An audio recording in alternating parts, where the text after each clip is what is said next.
La Navidad, los orígenes de la Navidad hoy están en discusión, ¿verdad? Dentro de los teólogos eruditos y dentro del seno de la iglesia.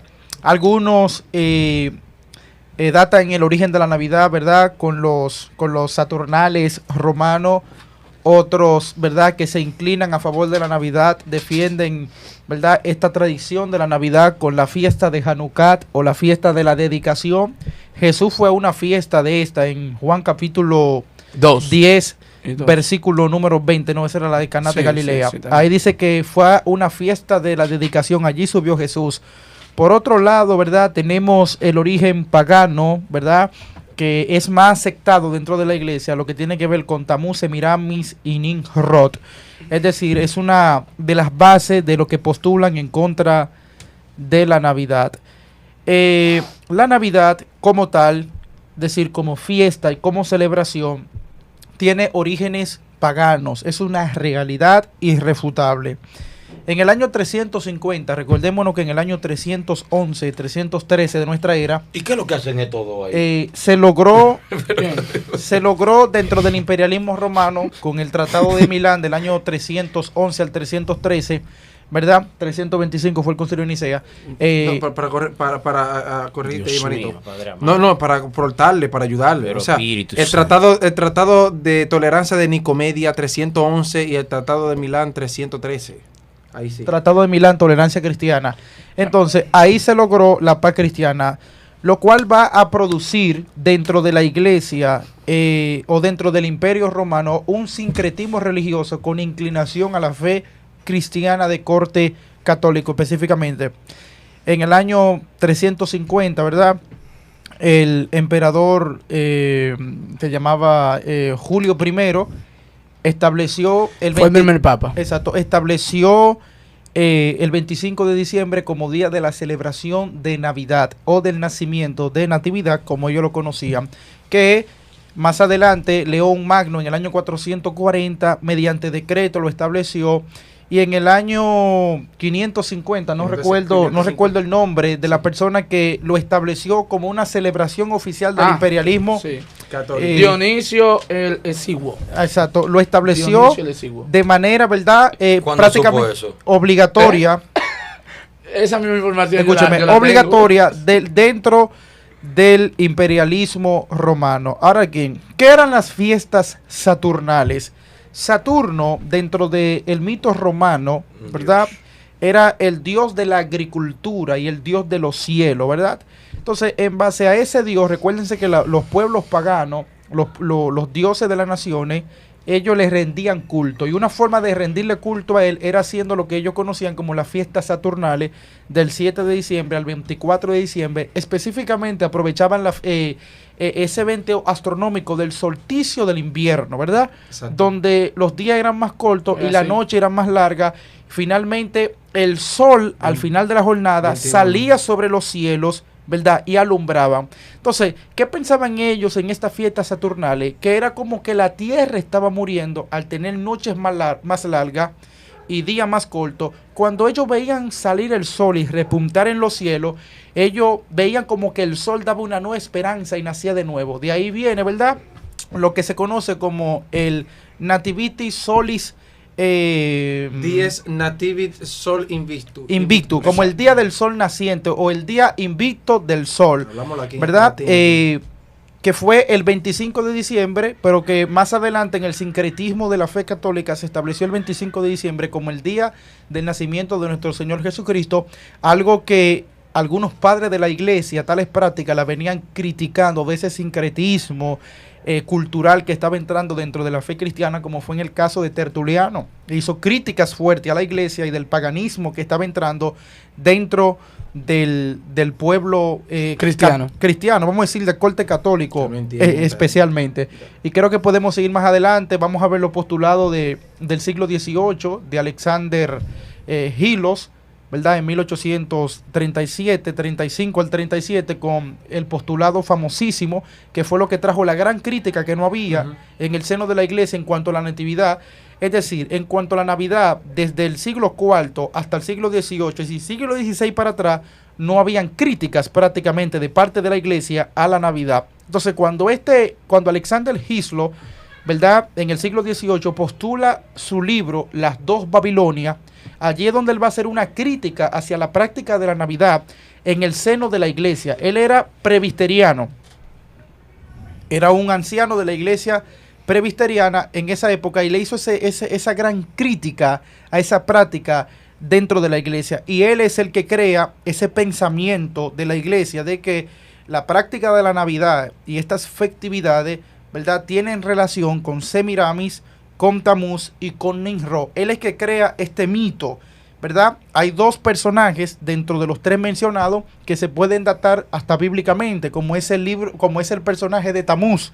A pesar de que Tamuz no aparece en el libro de Génesis, sí aparece en el libro de Jeremías, donde Jeremías habla de hay de los que endechan a Tamuz.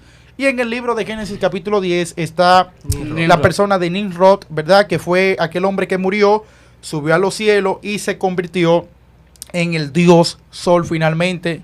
Y tenemos una tercera persona que es Semiramis, ¿verdad? La Dios Madre. La diosa madre o la diosa de los cielos también, que algunos está en debate por grandes historiadores, tanto teólogos como no teólogos. Que la María de ahora exacto, es Semiramis. como si existió o no existió, o si es un mito sirio o si es una realidad histórica. La mayoría piensan que realmente es una construcción de un mito, que es la realidad de un personaje. Es enseñado de que Semiramis, Tamuz, que si Yocó, eso no es el origen de la Navidad en primera instancia.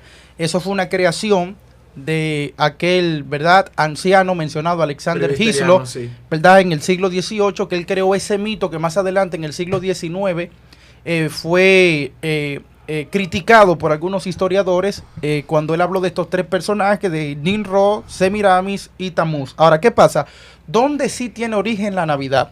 La Navidad ciertamente es copiada, aquí sí, cuando a partir del año 350, ¿verdad?, el catolicismo y el Imperio Romano adoptan las Saturnales romanas para practicarla. Ahí sí, entonces, en las Saturnales, ¿qué se hacían en las Saturnales? ¿Cómo se celebraban, verdad, ese solsticio de invierno? Lo que ellos hacían era, ¿verdad?, que se repartían regalos ese día. Se encendían velas, se repartían comida entre ellos en ese día. Ahí inicia dentro de la iglesia, nada que ver con Semiramis, eso es una construcción teológica, nada. Que el culto se parece a las Saturnales, sí. También nosotros podemos ver, no solamente en cuanto a Semiramis, también podemos ver en Egipto. Por ejemplo, en la mitología griega, el dios Helio prácticamente es el mismo culto que se le sirve a ellos. Ahora, lo del 25 de diciembre, que es prácticamente el nacimiento de Tamuz, es algo que históricamente no se puede datar en el tiempo. ¿Entienden? Tamuz no se puede datar en el tiempo, en ese calendario hebreo o juliano, que es antes del gregoriano, no se puede datar en el tiempo como el 25 de febrero, que supuestamente nació. Sabemos que Cristo no nació un 25 de diciembre. Algunos piensan que él nació, unos dicen entre marzo y abril, y otros dicen que Cristo nació en la llamada fiesta de Sukkot o fiesta de los tabernáculos, que es la más aceptada por muchos dentro de la iglesia. Vamos a hacer una crítica histórica aquí brevemente.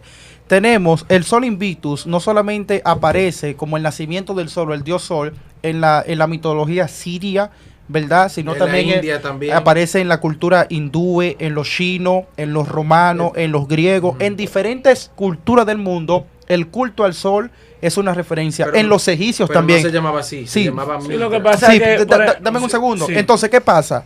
Lo que pasa es que se ha querido hacer una mezcla del culto. Inclusive, el efecto de lo ocurrido con Semiramis, yo le explicaba a ustedes, con Nimrod y con Tamuz, también se usa como marco de referencia contra algunos que atacan el nacimiento virginal de nuestro Señor y Salvador Jesucristo. Dentro de ese mito que se crea para ir allá de Tamuz, por ejemplo, dentro del mito de Tamuz, de Nimrod, fíjate algo, que es lo que dicen, que Semiramis, ¿verdad?, era la mujer de Nimrod, que es el que aparece en el capítulo 10 como gran cazador, ¿verdad?, ante los ojos de Jehová, ante los ojos del Señor, que Dios trastornó sus planes.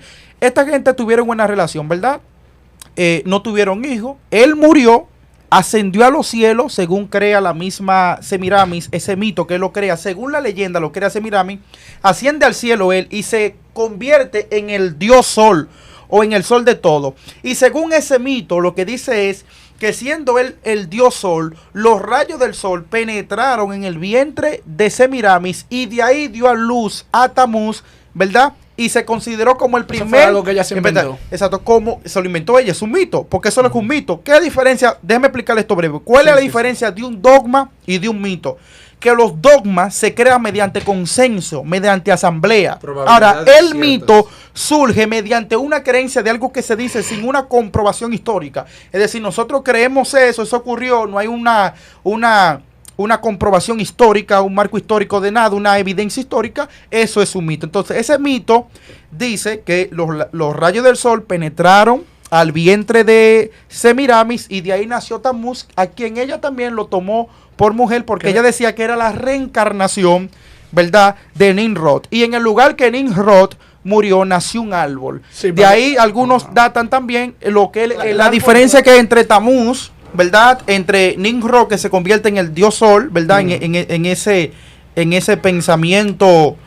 Recuérdate que Semiramis pasa a ser también la creadora del imperio babilónico, según el mito. Entonces, ¿qué pasa? ¿Cuál es la diferencia? ¿Por qué yo dato el origen de la Navidad no con Tamuz y Semiramis, que también se usan como marco de referencia, como José, María y Jesús, sino en las Saturnales? Porque el sol también tiene que ver, porque las naciones tenían un culto al sol. Los griegos lo adoraban como el dios Helio. Claro. Entonces, dentro del imperialismo romano, las Saturnales lo que hacían era veneraban también el sol. ¿De qué forma? En las Saturnales, que empezaban el 17 de diciembre al 24, ¿qué es lo que ellos hacían? Ellos veían esa salida del sol siempre como el nacimiento de una nueva esperanza, de una nueva oportunidad, de ese Dios sobre la raza humana. De ahí es que la iglesia, porque ¿qué es lo que hace el imperialismo o la iglesia católica? La iglesia católica lo que hace es transformar el sincretismo cultural y cristianizarlo. Eso fue lo que hizo. ¿Qué hicieron, por ejemplo, con el día de noche de Noche de Bruja? Sí, lo cristianizó y lo hizo el Día de los Santos.